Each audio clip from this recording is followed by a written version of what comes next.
Hello again, and thank you for tuning in to a brand new show that I'm going to be calling PhiliDips Reviews.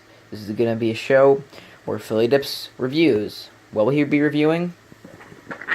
Board games. I'm going to be reviewing board games in this new show. It's going to be pretty awesome. So this was originally going to come out as a surprise on Saturday.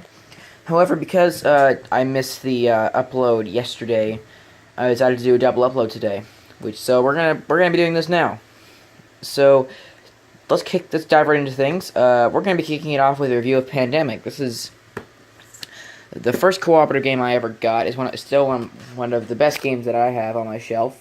It's always a crowd pleaser. It's always fun for everyone, and it's a good game to help introduce people to the medium of board gaming and tabletop gaming. So let's dive right in and see what there is in the box.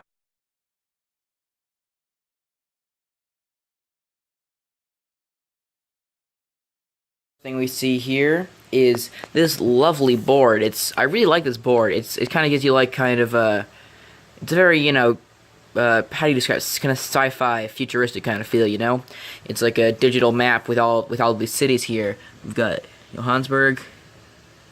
What's that? Focus please. Focus please. There we go. Delhi. Tokyo.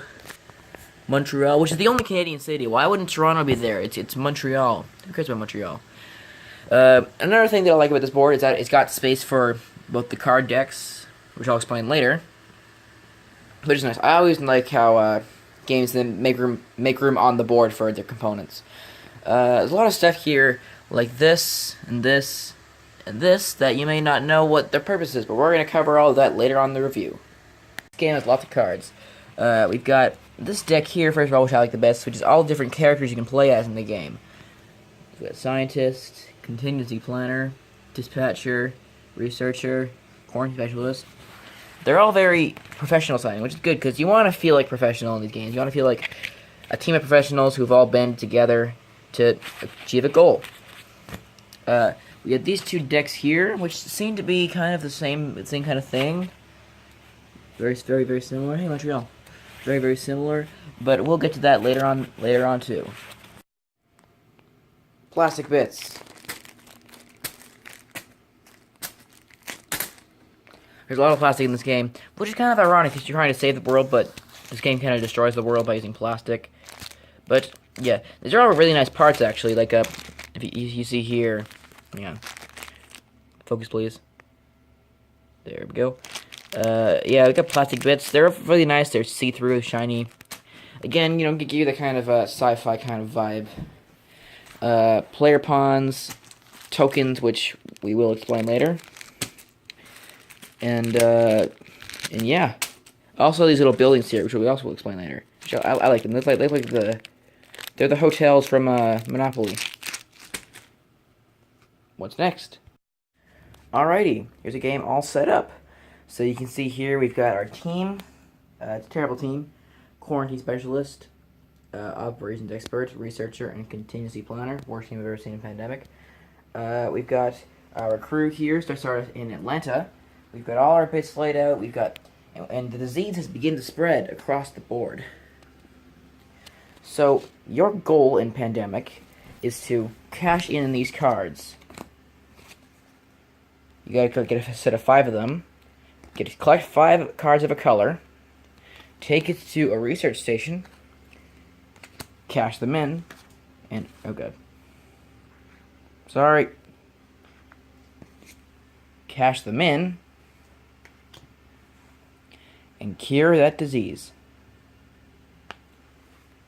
Easy as that. It may sound easy now, but be warned, it's not.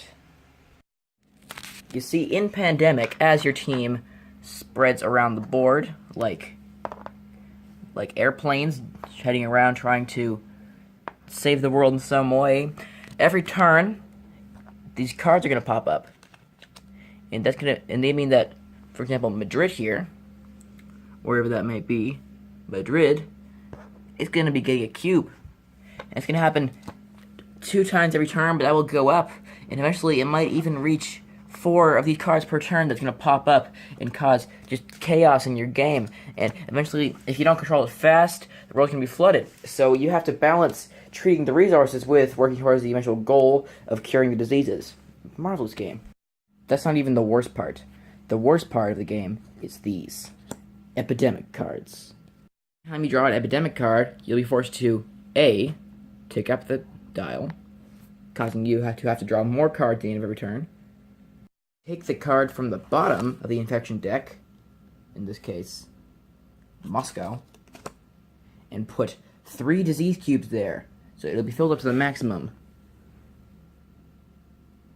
There it is. I know geography, I passed it.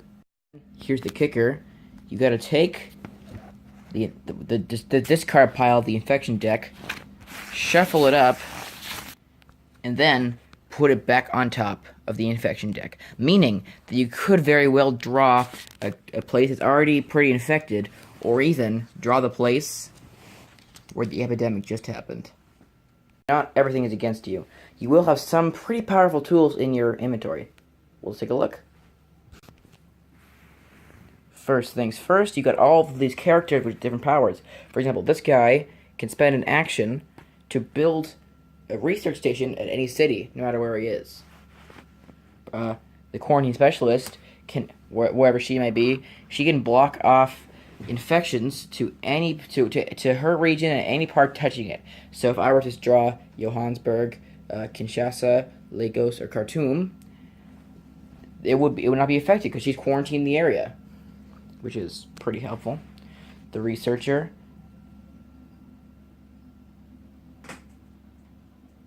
stupid cat. The researcher can share her cards among her peers as long as she's in the same city as them. Here you go. So you see, everyone gets useful at some point. Everyone has a point where they can shine.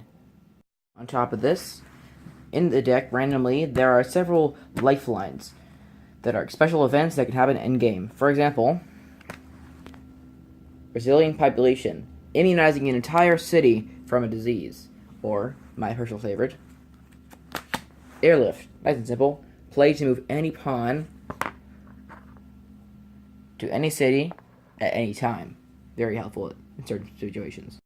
Cure all 4 diseases, and guess what? You win Pandemic. However, it's a lot harder than it seems. There are many ways to lose in Pandemic, and this is the only way to win. Let's see how you can lose. When you go to put a cube in a city that already has 3 cubes of the same color, what do you do now? Well, you kick up the meter and put the same colored cube at every adjacent city. Bonka, bonka, bonka. Rats. If this meter ever reaches the skull and crossbones, you've lost Pandemic. I'll destroy you, cat. No, I need that cube to play the game. Get down. Oh. Sorry. It'll place a cube and find out that there are no cubes of that color left. You've just lost Pandemic. If you end your turn and go to draw some more cards, I decided to draw 2 cards, but there are none left, you're out of time. You've lost Pandemic. So many ways to lose in this cooperative masterpiece, but only one way to win, which is why I just love it. I love this game. It's such a great game for new gamers, experienced gamers, or all-time veterans. It's just so satisfying to cure the final disease and say, oh, congratulations, you've cured the world. It's just so great. I'll discuss this more in our review. I love Pandemic. I really do. It's just such... So look, even the box. Look at this amazing art. You got helicopters, fighter jets, and just... It looks so heroic. Like, you guys are playing as heroes. It's a fantastic game to introduce your non-gamer friends to gaming. It's also just a great cooperative game. Like, seriously, pick this game up. It does have a few fatal flaws. Not fatal flaws. No, God, no. It has a few flaws in it that might turn some more experienced gamers off. For example, quarterbacking is a big problem in this game. A lot of games that I play with newer players, I'm afraid they tend to boil down to me telling people what they should do in their turn, and they do that, and it's just kind of me playing the game. I'm quarterbacking. Good definition for you. Quarterbacking. Yeah. But you got it. If you're new to gaming and you have some friends that are new to gaming, this is the best cooperative game I've ever played. The designer Matt Leacock, he has 2 other fantastic cooperative games that I will review in the future. Forbidden Island and Forbidden Desert. They're both really great games. They kind of have the same kind of you could say engine as this game, same mechanics, but they're both very, very different themes, and it's pretty great. I'm gonna leave it there. PhiliDips recommends.